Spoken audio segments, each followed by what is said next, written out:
যে অমা, অ এবং মা, উ বা রিউ, যে কোনো ভাইয়া বলবেন তো উ বা রিউ, এটা ফর্ম নম্বর কত? এটা লিখতে হবে, তাই না? একবারে আনকমন। 2 নাম্বার 2 নাম্বার আনাম উবারি আমি এটার ভিতর আনা আরো মাফি অনেকগুলো ফর্ম আছে। হ্যাঁ, বার আনা র হ্যাঁ ইউ বার মাঝখানে ডাবল আছে, তাই বাররা না? উবারি ইয়েস, বার র আ, তাহলে কি হবে? বা র আলিফ, এই রূপ থেকে এসেছে। আমরা একটু জুম করি, তাহলে ইজি হয়ে যাবে। এটা হলো বা, বার র আ, রটা ডাবল না, বার র আ, বাররা তখন আমরা এই মডেলে লিখবো, ঠিক আছে? এই মডেলে না উবারি লিখে আমরা এখানে আলিফ দিয়েও হামজা দিয়েও লিখতে পারি এইভাবে, বার র আ ইউ বা রিউ, উবারি ইউ বার র আ ইউ বা রি উ, তখন আমরা এই মডেলে লিখবো, ঠিক আছে ভাই? এটা মানে পারফেক্ট, পারফেক্ট হওয়া, কোনো জিনিসই পারফেক্ট হওয়া। কোনো মানুষ কি পারফেক্ট নাকি ভাই? পারফেক্ট? কেউ পারফেক্ট না। কেউ বলতে পারবে আমি পারফেক্ট না? তাহলে তিনি বললেন মা উবার রিউ, আমি পারফেক্ট মনে করি না, আমি নির্দোষ মনে করি না, নাফসি, কাকে ভাই? নিজেকে। নাফস মানে নিজ, আত্মা, প্রাণ, নিজেকে, আমার নিজেকে আমি নির্দোষ মনে করি না। ইন্না নাফসা, নিশ্চয়ই সমস্ত নাফস, সব আত্মা, লা, এলাটা কি? অবশ্যই, এই যে ভেঙে দিলাম, অবশ্যই। হ্যাঁ, আম্মারা, নফসে আম্মারা বলি না? আম্মারা মানে কি ভাই? মানে খারাপ প্রবণ, মন্দ প্রবণ, তাই না? মন্দ করতে চায়, সমস্ত নফস মন্দ করতে চায়। বিসুই, কিসের প্রতি ভাই? মানে খারাপের প্রতি, মানে প্রবণ, মন্দের প্রতি কি? প্রবণ, হ্যাঁ, দুর্বল মন্দের প্রতি সব নফস। তবে কি কিছু এক্সেপশন আছে না?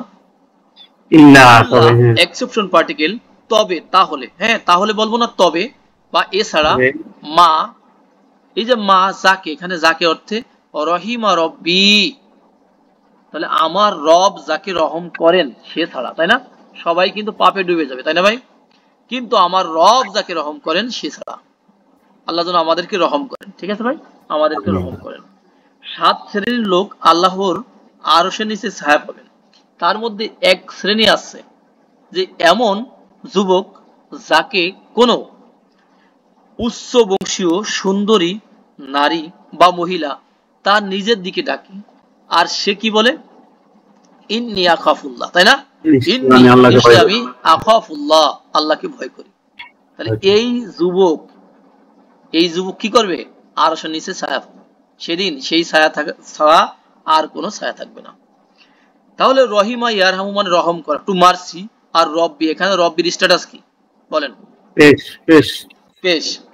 ওকে, তাহলে আমার রব যাকে রহম করেন সে ছাড়া। হ্যাঁ, ইন্না, নিশ্চয়ই, ও রব্বি, আমার রব, এখানে কিন্তু রবের স্ট্যাটাস কি বলেন তো? জবর। জবর। দেখেন পার্থক্য হয়ে গেছে কেন? আগের কন্ট্রোলারের কারণে। হ্যাঁ ভাই, কন্ট্রোলারের কারণে, রাইট। তাহলে নিশ্চয়ই আমার রব গফুরুর রহিম, তিনি কেমন? গফুর, তাই না? ফরগিভার না ভাই? অল ফরগিভার, এবং রহিম, মার্সিফুল, হ্যাঁ, দয়ালু। দয়ালু, জি, নিশ্চয়ই আমার রব ক্ষমাশীল এবং দয়ালু। নেক্সট আয়াতে আমরা যাই। অকল আল মালিকু, আর মালিক বলল, মালিক মানে কে? আজিজ, তাই না? আজিজ, হ্যাঁ, রাজা। সে বাদশা বলল যে ইতু নি বিহি, এই যে বিহি, এখানে ই কেন বললাম বলেন তো? ইতু কেন বললাম? জেড দিয়ে পড়লাম কেন?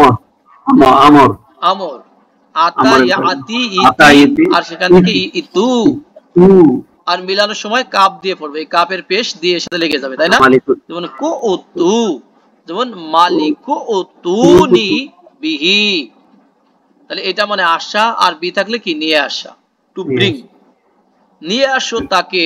মালিক বলল নিয়ে আসো তাকে আমার কাছে, তাই না? নি মানে কি? আমাকে, মানে কি? আমার কাছে। আস, এরপরে সরি, আস্তাখলিস, আমি তাকে এক্সক্লুসিভ ভাবে গ্রহণ করব, তাই না ভাই? গ্রহণ করব একবারে বিশেষ ভাবে, খালেস। দেখেন এটা কিন্তু গ্রুপ নাম্বার 10, তাই না? গ্রহণ করব হু, তাকে, ইউসুফকে, লিনাফসি, আমার নিজের প্রতি, তাই না? আমার নিজের জন্য তাকে আমি কি? এক্সক্লুসিভ ভাবে গ্রহণ করবো, মানে কি? ডাইন হাত বানাবো, তাই না? ফালাম্মা, অতঃপর যখন, কাল্লামা, সে কথা বললো, কে? বাদশা কথা বললো, হু, তার সাথে, ইউসুফের সাথে। তখন কাল্লামা ইউকাল্লিমু, গ্রুপ নাম্বার 2, আর তখন সে কি বলল? কলা, এখানে বাদশাহ বলল, কিং সেড, তিনি বলল ইন্নাকা, নিশ্চয়ই তুমি, ইউসুফ আলাইহিস সালামকে বললেন যে আল ইয়াউমা, এই যে আজকের দিনে, টুডে, লাদাইনা, আমাদের নিকটে, মাকিনুন আমিনুন, কেমন ভাই? তুমি আমাদের নিকটে কেমন?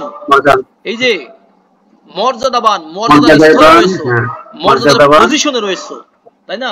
তুমি মর্যাদা এস্টাবলিশ করেছো, আমিনুন, এবং তুমি কেমন? বিশ্বস্ত। বিশ্বস্ত না ভাই? বিশ্বস্ত, বিশ্বস্ত, রাইট। এরপরে দেখেন, দেখেন খ লাম সদ ইস্তাখলাস ইয়াস্তাখলিসু, গ্রুপ নম্বর কত? 10, তাই না? 10।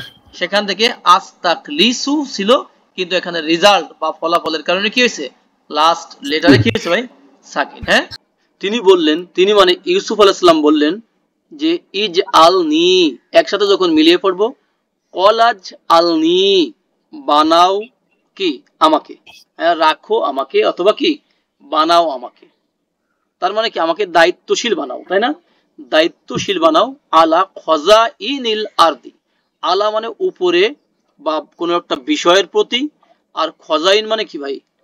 ধনভাণ্ডার, ধনভাণ্ডার, ঠিক না? ধনভাণ্ডার মানে স্টোর হাউস, আল আরদ মানে দেশ, জমিন, ল্যান্ড, তাই না? মানে এই দেশের ধনভাণ্ডারের উপরে কি আমাকে রাখো, মানে কি? আমাকে দায়িত্বশীল হিসেবে রাখো, তাই না? মানে আমাকে কি করো? নিয়োগ দাও। এটা বললেন কি ইউসুফ আলাইহিস সালাম। এমনি এমনি তিনি বলেন নাই, কারণ রাজা তাকে কি বলেছিলেন? যে আমি তোমাকে আমার কি, আমার জন্য তোমাকে আমি কি মানে রাখবো একজন দায়িত্বশীল হিসাবে, তাই না? এর আগের আয়াতগুলো তো চলে গেছে। ওকে, ইন্নি, নিশ্চয়ই আমি, হাফিজুন, হাফিজুন, তাই না? যদি আমরা হাফিজুন দেই তবুও কিন্তু সংরক্ষক হবে, আর হাফিজুন এটাও কিন্তু সংরক্ষক হবে। দুইটার মধ্যে একটু পার্থক্য আছে, তাই না? যেমন রহিমুন, এটাও রহমওয়ালা, আর রহিমুন এটাও কিন্তু রহমওয়ালা, একটু পার্থক্য অবশ্যই আছে।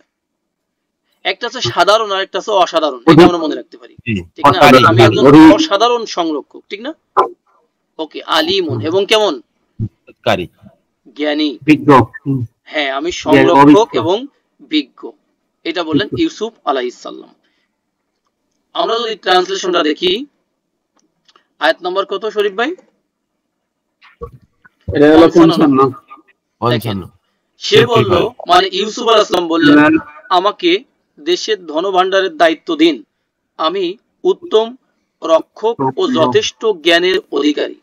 নিচেটা খেয়াল করি, সে বলল আমাকে রাষ্ট্রীয় কোষাগারের, কোষাগার মানে ধনভাণ্ডার, তাই না? যেমন কোষাধ্যক্ষ আছে না, এরকম কোষাগারের দায়িত্ব দিন, নিশ্চয়ই আমি যথাযথ হেফাজতকারী, সুবিজ্ঞ।